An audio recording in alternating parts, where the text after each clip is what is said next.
to another edition of the Maryville Forum Sports Podcast. I'm John Dykstra, joined as every week by Anthony Crane, and we're just going to dive into last week's football action, starting with the Maryville Spoof Hounds having senior night, playing Chillicothe, and they ran away with it against Chillicothe with a 62-6 victory. Or 62-7, excuse me. You don't want to give Chillicothe their full credit, but the Spoof Hounds were really unstoppable in that game. They had all their guys back, and it was a dominating performance from really everywhere after that first drive at Chillicothe on. They just couldn't be stopped. So a little bit more of what fans were hoping to see from the Spoof Hounds going into the season, and now with their full team, hopefully what they can expect going forward for their sake. Yeah, and for the third week in a row, I was way off on what would happen in the Maryville game. I thought Chillicothe would hang with them for a little bit, but I've really been surprised at the way the Spoof Hounds have rebounded after everything they've had going on. Not only that, but just coming into the season, replacing all those guys. And the last 2 weeks, they've done a heck of a job of doing that. Yeah, they've brought in some new guys. Well, this week they got a bunch of those guys back, to be fair, to kind of explain. Connor Weiss was a big one. He ran for over 130 yards. Was also very impactful defensively from that safety spot. Kind of Matt Webb really relies on his safeties to be kind of coaches on the field out there. You've seen guys like Eli Dallas, like Quentin Turnus in the past, Garrett Pistol, some of those guys be his safeties, and he always has veteran guys back there who kind of know what they're doing. And Connor's definitely one of those guys. And then Blake Castillo back on the offensive line was huge for them. Just kind of puts everybody in the spots they're supposed to be at the offensive line. He was the only one missing, but everybody's kind of playing out of position to compensate for that. So now that they've got him back, obviously they got Caden Steckline back the week before. Just a whole bunch of guys back in the fold now, especially defensively, that really helped the Spoof Hounds, especially this week, and now hopefully for them going forward as they continue on with the MEC play where they're 1-0 now, and that's really all that matters at this point in terms of chasing a conference title. Yeah, and speaking of that, they get St. Pius, who is also undefeated. Their games haven't been as impressive as what the Spoof Hounds have done the last few weeks. What do you know about St. Pius, and what kind of challenge will they give the Spoof Hounds? St. Pius is they're kind of in the spot a lot, I guess I'm going to say.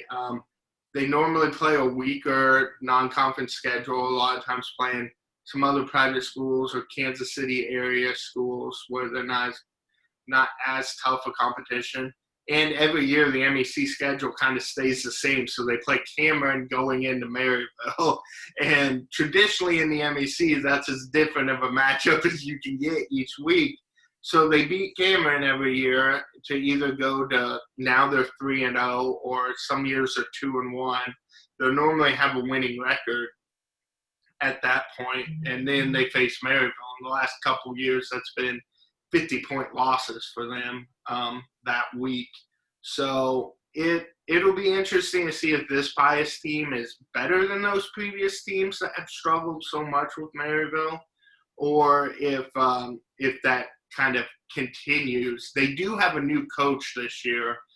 Rick Byers was there for years, won a couple state titles there, and he was kind of he was let go in the offseason, and now they're replacing him with one of his former players, who obviously seems like a good coach. Got him off to a great start. So it'll be interesting to see if anything's changed with St. Pius. It sounds like from talking to Coach Webb that not too much has changed, and they're kind of still doing the same kind of stuff, just with little little tweaks that the new coaches put in.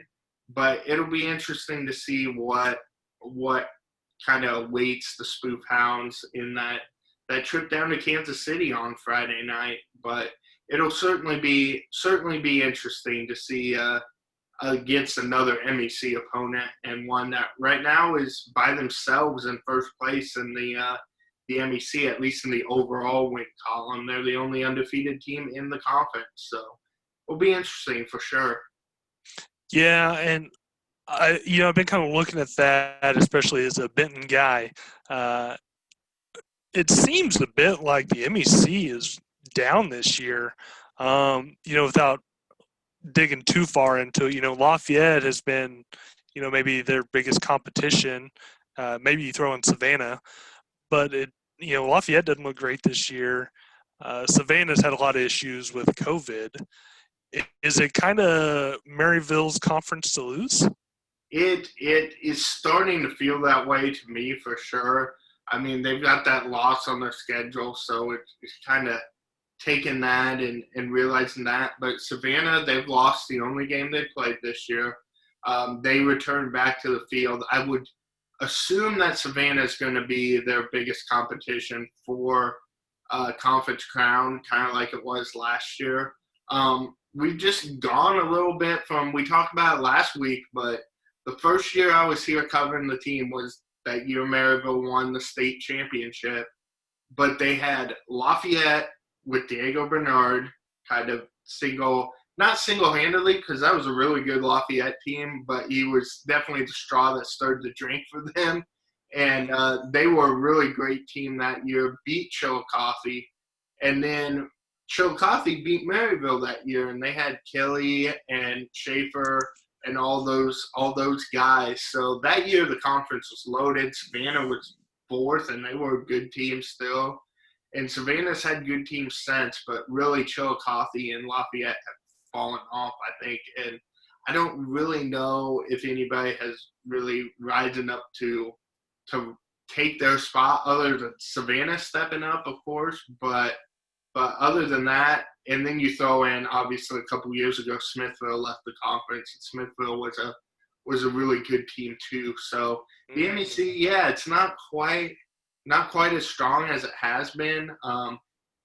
LeBron's out of it now, obviously down at 8-man now. So there's just not as many teams there, and it'll be kind of interesting to see how it shakes out this year. I think Maryville's definitely the favorite, with probably Savannah after that.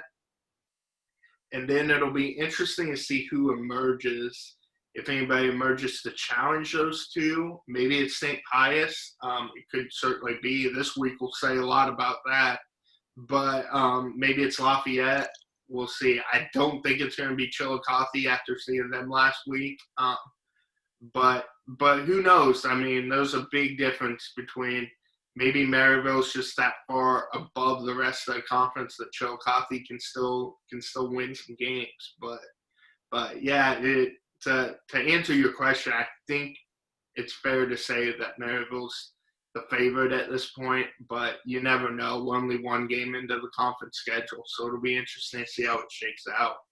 Yeah, and with them getting everyone back, I think that was the most impressive part was, they did get those guys back on Wednesday or Thursday, but for them to come back after being off for 2 weeks and to be able to do that, how good can this Maryville team be once they get, even a full week of practice together?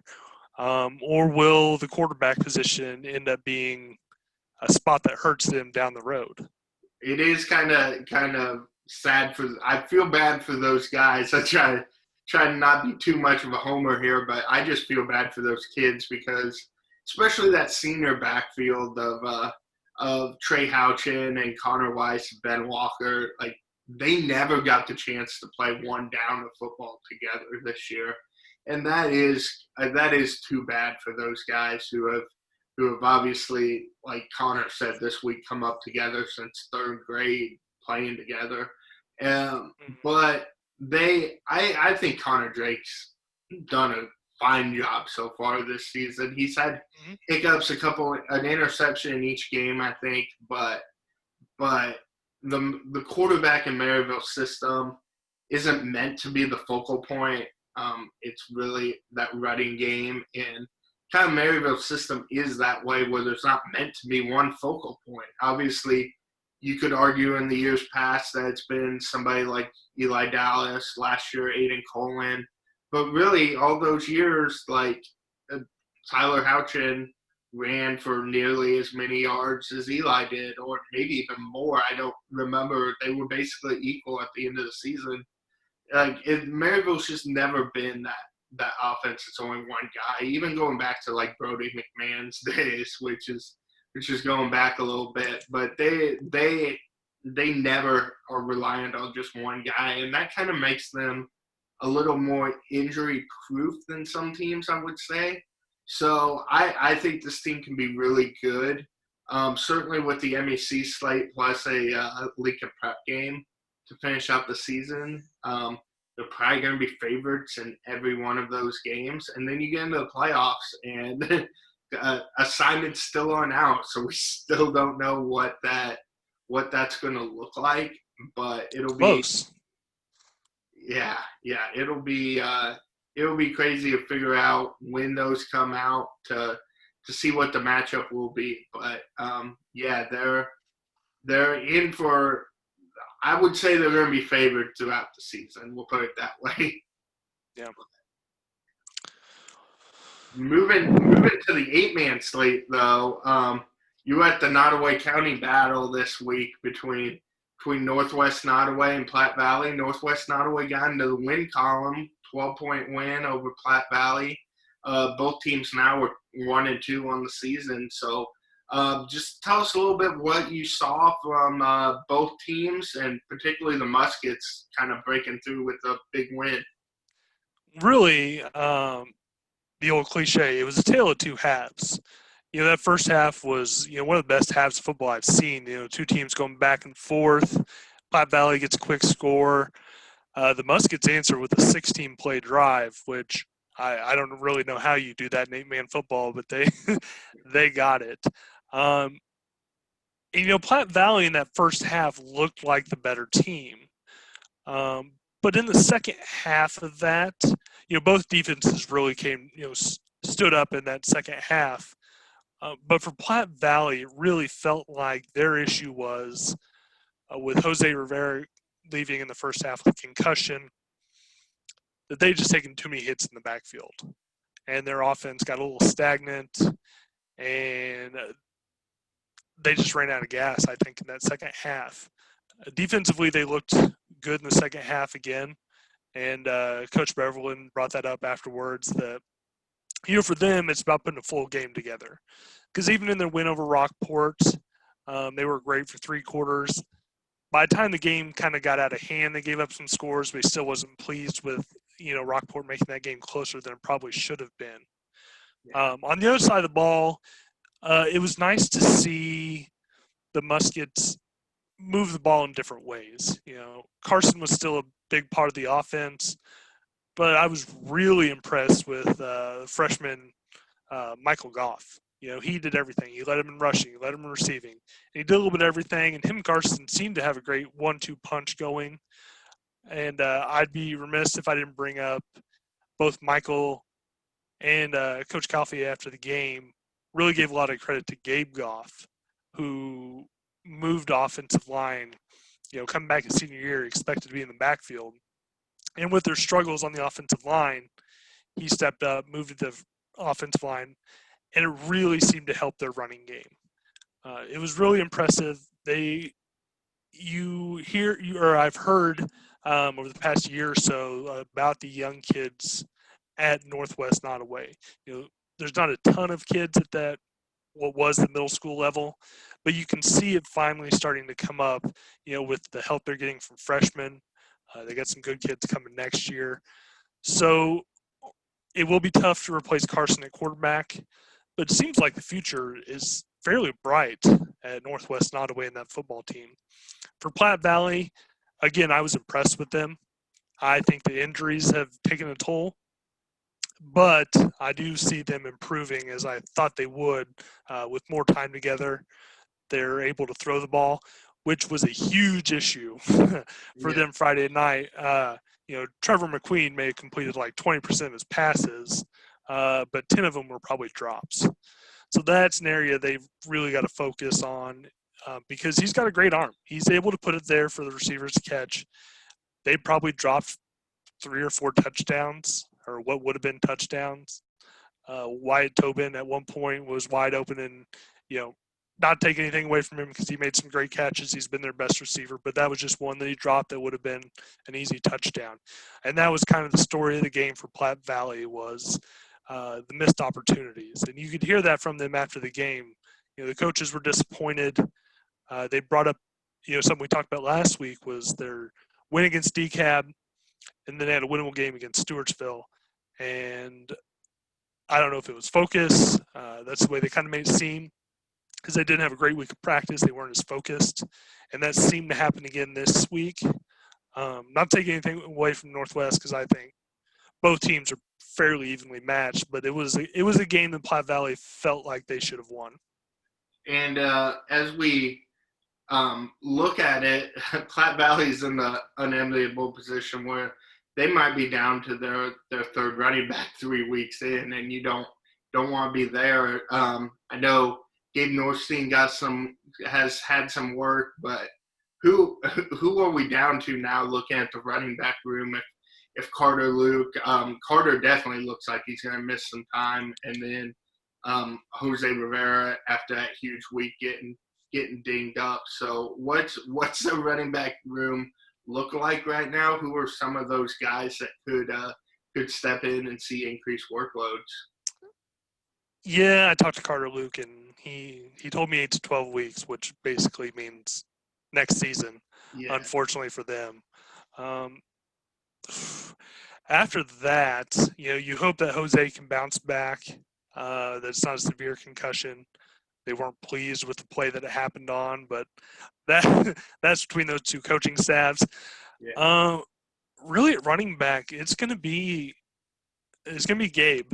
I mean, Arthur Griffin can give them some carries, but he's not a guy you can lean on to help lead your running backs. Mm-hmm. So, moving forward, they're going to have to rely on Trevor McQueen, who can run the ball. He'll tell you he's not a running quarterback, but he's got the skills, the athleticism to run the ball. Gabe, they're trying to use him at receiver too, which isn't his strong suit. But he's also not a running back that you can give the ball 25 times a game to. So they're going to have to piece this together, hope that Jose comes back. And with Jose, they're a decent offense. They're not world beaters, but that is, best case scenario, they get Jose. They can, run that sweep they love running with him, with Gabe out in front blocking, which is what Gabe loves to do. And then they can mix in the pass a little bit. And I think with that, they become a better offense. Without Jose, it's sketchy for Platte Valley. Yeah, a little bit of a mystery there, but and I talked about the MEC a little bit and what we're looking at it there. The 275, obviously, where both these teams play. Mound City, Southwest Livingston are very good teams at the top. DeKalb is still winless at the bottom. But in the middle, there is just a mesh of teams with either 1 or 2 wins so far this season. So what have you seen so far from, I guess, that middle of the pack? Obviously, Platte Valley's beaten Rockport, but Rockport wasn't at full strength. And then this week with the Muskets beating Platte Valley, and South Holt, Nodaway-Holt had their game canceled this week with East Ashton, which could have proven to maybe shed some light on how all that shakes out. But just what have you seen from that kind of middle part of the conference, aside from Southwest Livingston and Mound City at the top and DeKalb right now, at least at the bottom? That could change as the season goes on, obviously. I like the people at DeKalb, but they are going to be a win for most everyone in that conference this year. Just young and really depleted. As we move towards the middle, Boy, it's a cluster. You know, it'd probably be, you know, once you get past DeKalb, it's Platte Valley, Northwest. I know Platte Valley beat Rockport, but Rockport's really good. Or they were better than they were that week. You know, you miss your head coach, miss your quarterback. Beatable still, but they can surprise some people, and you saw that last week as they came back with a vengeance. It's kind of the opposite effect of what happened with Platte Valley. Then you move towards the upper tier, and that's where it's a jumbled mess. You know, I thought coming into this that South-Holt, this was going to be their year to win that conference. I lost a whole lot of confidence for them after, well, first seeing how good Southwest is, and then watching or seeing what Southwest did to South-Holt. I think it's Southwest's conference to win. Obviously, we'll see. The people of Mountain City think I hate them. I don't. But we'll find out this week, I think, who's going to win that conference. I still think South-Holt could beat Mountain City. I think South-Holt could beat just about anyone in that conference.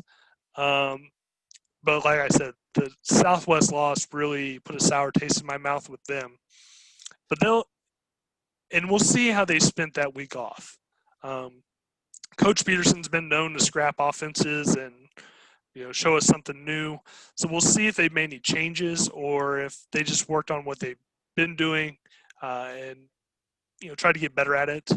I talked to one of the guys, one of the parents from South-Holt at the cross country meet, and kind of asked, you know, what happened in that Southwest game. And he said that team really has an issue with speed.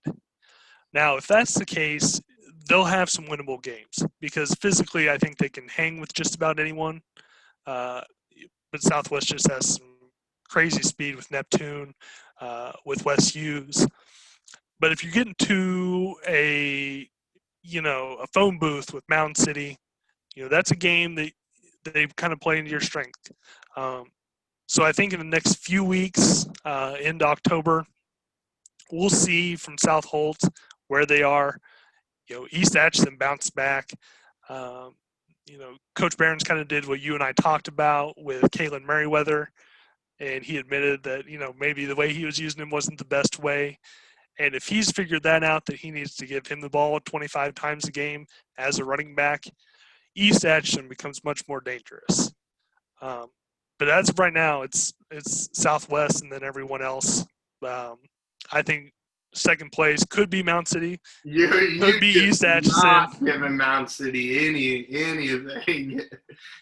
It's probably, most people would say it's Mount City's and Southwest, and then okay. I'll amend that.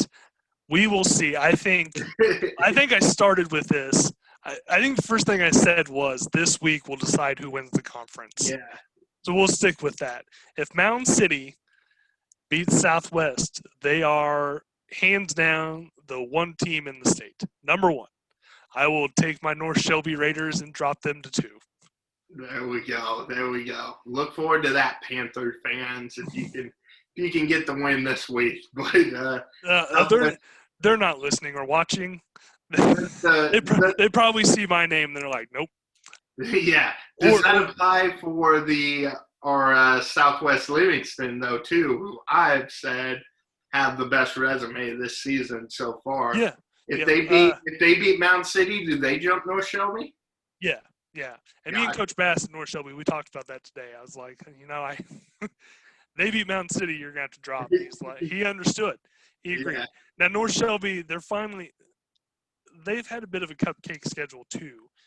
And in the next month or so, they got North Andrew and Stanbury. So we'll see where North Shelby is as well. The great thing about 8-man is you always get time to – there's always going to be a time where you get to prove yourself. And that time's coming for Mountain City. It's coming for Southwest, although Southwest has some great wins. And Chris Roush and Devin and I were talking about today that they may have an argument to be the number one team in the state. And we're arguing over North Shelby and Mountain City, but nobody has a resume quite like Southwest. Gotcha. And And as we shift forward, obviously every team, it's fun to talk about rankings and stuff, but the great thing about high school football, not only on the 8-man level, but Maryville will get this too. Once you get to districts, it all starts over, and you gotta beat everybody to win that state title. So even if say Mound City beats a Southwest Livingston, they may have to do it again another week. So We saw that last year with Southwest beating Mound City in the regular season. yeah. It's difficult. You almost want these wins. You almost want to lose during the regular season to teams if you're going to have a rematch, because it seems like the rematch always goes to the loser. So, but that's the great thing about 8-man is, there is no team that's head and shoulders above everyone else. There are great teams. There are the Southwest, the Mount Cities, the North Shelbys.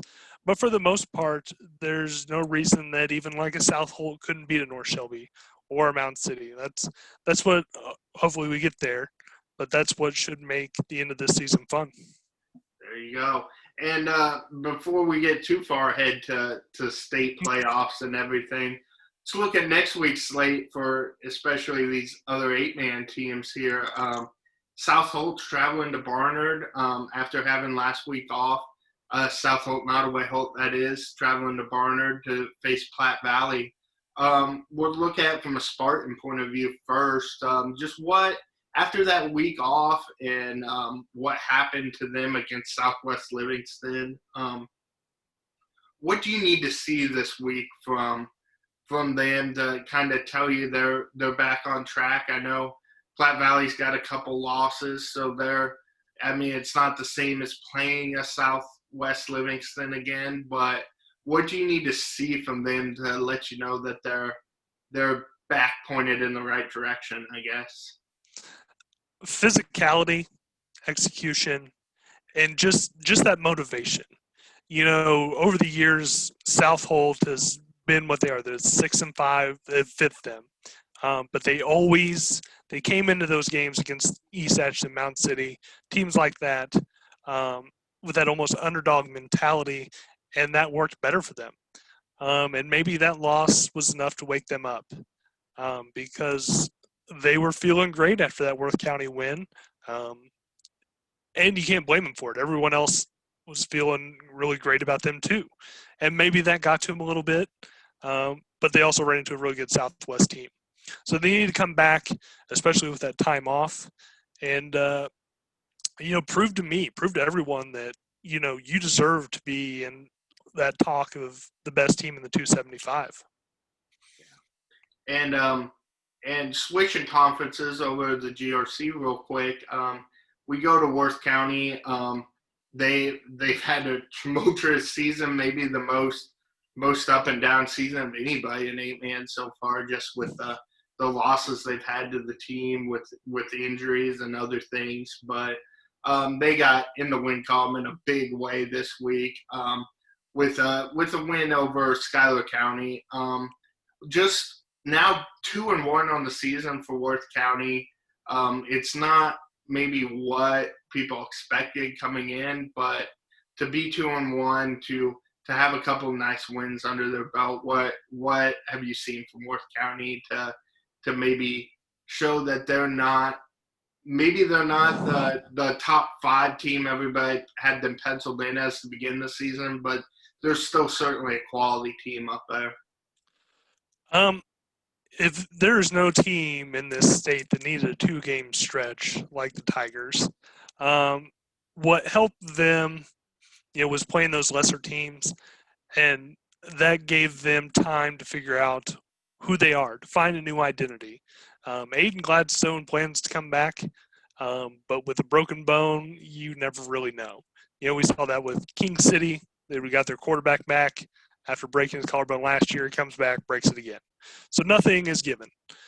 But 2 weeks to get right. We should see a better product from Worth County this week. It's going to be tough. Albany isn't a pushover. They're a big physical team. And so what I want to see from them this week is just what their identity is going to be moving forward. If that's giving the ball to Alarcon 30 times a game, so be it. And that may be their best option right now. So that's what I want to see. I want to see them improve defensively, and maybe, shutting out Schuyler County. Schuyler County's new. They're not a great team. They're still learning. But a shutout can do a lot to motivate you, to give you some confidence. And they have back-to-back games where I think even a down Worth County team, like they are now, are winnable. You get Albany, who's a decent team, but still probably a team that finishes near the bottom of the GRC. And then you get King City, another team who's dealt with injuries as well. So there's 2 weeks coming up where Worth County can really prove themselves, and they get back into that talk of we're a top 10 team. Like you said, they're probably not a top 5 anymore, not without Reinhardt, not without Gladstone. But it'll give them some confidence moving forward, and then if Aiden gets back, he's healthy. They become a little more dangerous team as, like I said, not to get too far ahead, but as we get into districts and stuff like that. So with the Grand River Conference there, we'll give them the same treatment that we gave the other two here. Maybe when you talk about the MEC or the 275, you really have kind of the tiers of teams, and it gets sometimes a little jumbled at the very top or in the middle or something. With the Grand River Conference, it feels like it's jumbled all the way through. All these teams are quality teams. And then which ones emerge as kind of those top 5 teams is the question. It kind of looks like North Andrew, especially with what they did to Pattonsburg last week, and Stanberry are kind of on their ways to cementing themselves as maybe those top 5 type teams at least. Pattonsburg's obviously still good. Worth County, like you just talked about, might be on their way back to being a top 10 type team. And King City and Albany are no pushovers. They're going to give anybody they play a good game with the athletes they have. So just got to break down the GRC for us a little bit and what that conference has in store for what should be a crazy rest of the season. Yeah, it's a shame. Coming into the season, I thought King City was going to be a top 4 team in that conference. And like I said, they lost their quarterback. But then you look at them, they're big, they're physical, and Parker Muff is no joke. They're not, there's not a team in 8-man that wouldn't love to have him as their go-to guy. So they may finish in last and still be if you move them to the 275, they may be a top 4 team. Then as you work your way up, I like Pattonsburg and what they do. They were without one of their best players last week. The rain really hurts them. Any sort of moisture, inclement weather really hurts them. But I think, When are we going to get more domes in the Grand River Conference? That's what Pattonsburg needs. We need some dome games. Yeah, and talking to Coach Kevin after that, he said, and like I thought would happen, his team got punched in the mouth, and they didn't like it. Now, maybe that'd be good for them. Maybe that's what Pattonsburg needed, was a punch in the mouth to wake them up a little bit. But the most surprising team maybe this year has been North Andrew. They don't have a ton of talent, but Carson Thomas has been fantastic. He's throwing the ball. He's running the ball. Someone called him just a bowling ball, trying to tackle him. So really I've been impressed with them. And moving forward, I think if gun to my head, I picked them to win that conference, which I never would have guessed 4 weeks ago. Stanberry also, they're kind of like North Andrew, but with a little more athleticism, a little more speed. I'll be interested to see. I thought they should have handled King City a little more than they did last week, and maybe that was just their kind of down game. But I think those two are going to be your top 2 teams. Pattonsburg is going to be 3rd. Worth County should be 4th. But really, it's such a tough conference where, we talk about the SEC in college football, how there's no weeks off. And that's kind of how the GRC is.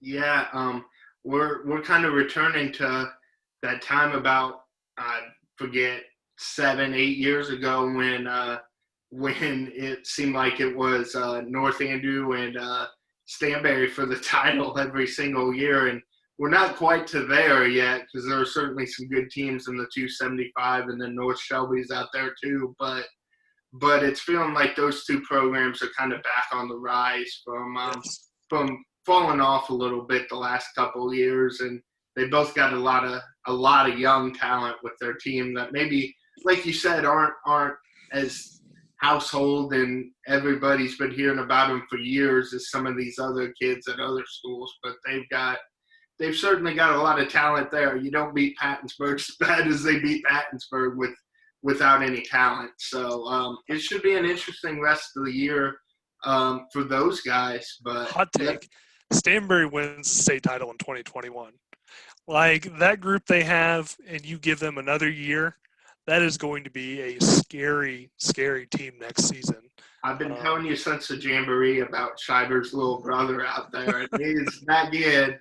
He's not as big, obviously, yet. He's only a freshman, but that kid's vision, and I was talking to one of their coaches during the Jamboree at Worth County, and it's like, yeah, this kid is special, and he's got instincts for a back that is about not even 4 years farther along. We're like 6 years farther along than he should be, because that kid had some moves and is a good little player for sure. So yeah, Stanberry in the future is certainly a force to be reckoned with, as is North Andrew probably. So it should be interesting as we move forward in that conference. But are you ready to pick some games this week? That's what I want to know.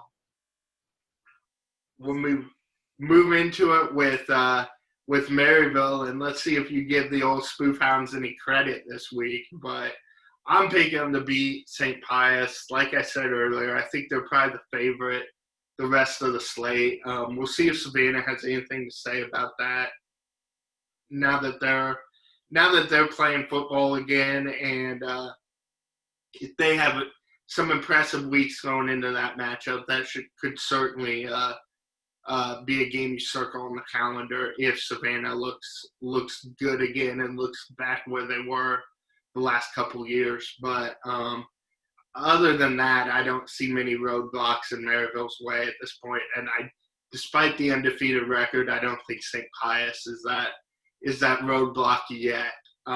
Maybe they will be with the new coach. Although I don't think coaching was their issue. I think Rick Byers. I'm sure the new coach is going to be really good, but I think Rick Byers was one of the top coaches in the state.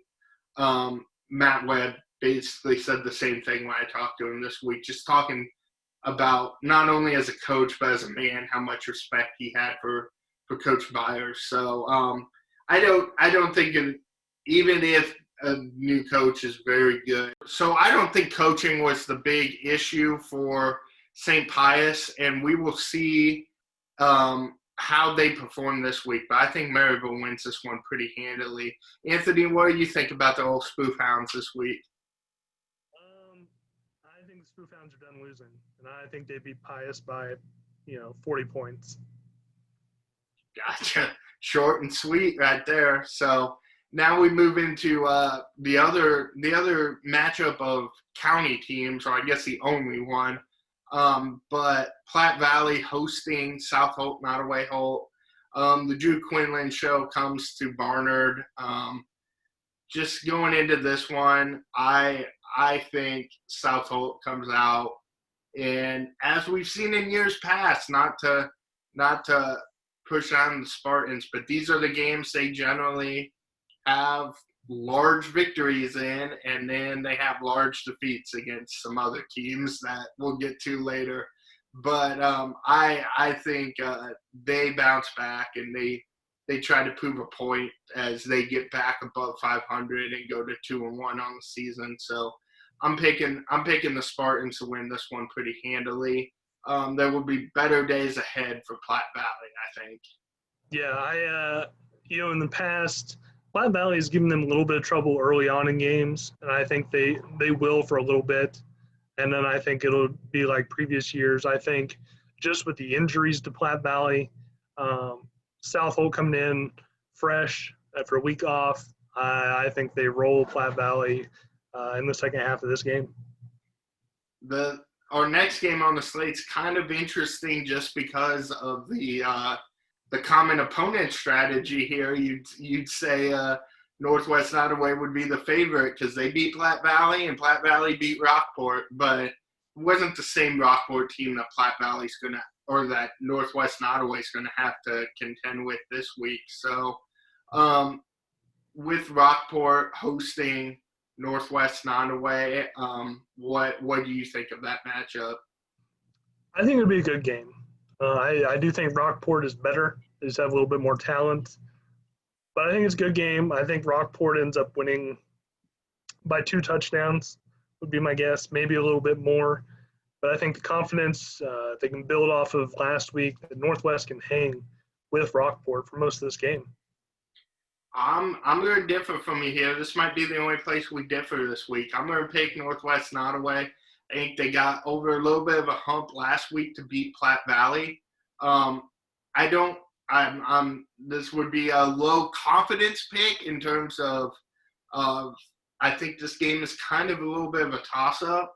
But I think Rockport has beat up on some lesser opponents, and some would argue that the Muskets are, but I think the Muskets are turning that corner and getting a lot better right now. So I think the Muskets come out and they even their record at 2-2 with what would be their second straight road win, which would be huge for them. So just a big week if Northwest Nodaway could do that, and I'm going to say they do, and they win that game. And then our last game to pick of the week is Worth County at Albany, which another circle on your calendar type game if you're an area fan of the Grand River Conference, because I think that's a pretty even matchup there. But Anthony, who do you like in that one? Surprisingly, I like Worth County in this one. Albany's coming off a physical matchup against Mound City. They may be a little down, or they could be motivated. But I think that Worth County's had 2 weeks to get right, and I'd like to see them come out and win this game, and I think they will. It'll be close. It'll be a physical matchup, but I think Worth County pulls off a bit of an upset, and you wouldn't have said that, 4 weeks ago, but here we are. Yeah, with Albany and Worth County, I think it comes down to the line play because Worth County's lost all their backs they were counting on, save Alicorn, but he's going to be a key in this game, and I think Worth County just wins this game in the trenches. Mm-hmm. And I think Worth County kind of gets back right, and if they can win the next couple weeks, all of a sudden you're looking at a 4-1 team that's won 4 straight, and we're back to thinking about Worth County and saying, hey, did we overrate a week 1 where they had a lot of changes going into that week and have maybe sorted things out the last couple weeks to figure out kind of who they are as a team and where their strengths lie. And Coach Healy's been doing it a long time up there and is one of the most respected coaches in 8-man football. So So he certainly made some adjustments, and I think this is a good week for them to prove that they are one of the top teams, and they're in that top tier of 8-man still, even despite the losses and the kind of more, like we said earlier, household names that they don't have on the team anymore. But I like Worth County coming in there, getting a hard-fought, close win, but a win to really get themselves back in that upper half of the conference here. Yeah. And I'll be interested to see if maybe they pick it up defensively because in the last year and a half, it's been so reliant on their offense. I think they could go a long ways if they can figure things out defensively and get back to kind of their bread and butter, running the football and playing good defense. Yeah, it'll be interesting to see. All the teams this week have interesting kind of games where they have to prove something. Obviously, South Holt, Nodaway-Holt has had 2 weeks to stew on a tough loss. They need to prove something. Platte Valley, with that loss last week, will really be out and hungry to show that they can still compete and have more wins ahead of them in the schedule.